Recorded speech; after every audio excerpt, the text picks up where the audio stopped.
Twisted icicles. There is a place below the surface of Antarctica. Here the only sound can be the cracking and creaking of ice, chorus to the distant verse song of the whale. Beneath the blue shades and white hues of frozen formations, the underside of the ice cap is carved into surreal shapes by the wave and tidal action of the frigid ocean. Here in the dark and shadowed gloom, a strange and wonderful creation materializes, if circumstances meet exactly the right criteria. Barnacles, or ice stalactites, occur naturally in polar winters, when the air temperature falls to below 0 degrees Fahrenheit and the ocean water is a cooler 28 degrees. Then these frozen twisters, or motionless whirlwinds, will form. When these specific conditions are right, the warmer seawater flows up to the ice surface, where there are networks of tiny channels and fractures within the ice. As the risen water enters these areas, it cools. The dense brine, which is too saline to freeze and attached to the ice above, slowly shrinks back down again into the ocean depths.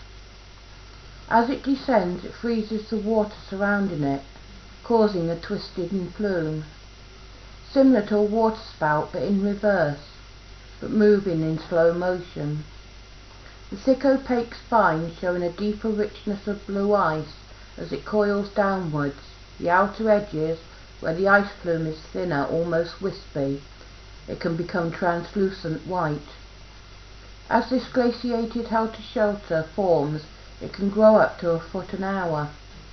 If conditions continue, then these barnacles can reach the sea floor, where it can form a freezing pool or puddle reaching out across the seabed.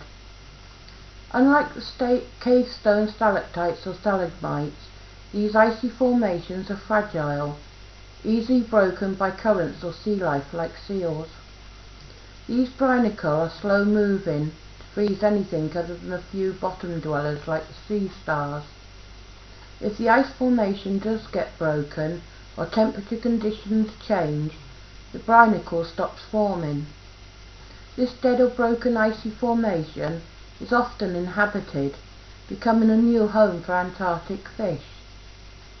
The fishes coming and going through their icy abode, and the swirling sea, carves intricate tunnels and grooves throughout the now deceased hanging structure, moulding them into intricate shapes that resemble chandeliers suspended from an icy ceiling. What little light is captured and reflected off the faucets of this underwater glassy sculpture. Ice stalactites were first seen by American oceanographers Dayton and Martin in 1971, when they managed to duplicate these intriguing formations in their laboratory. More recently, British cameramen Anderson and Miller, using time-lapse cameras, captured a barnacle being created beneath Antarctica's McMurdo Sound.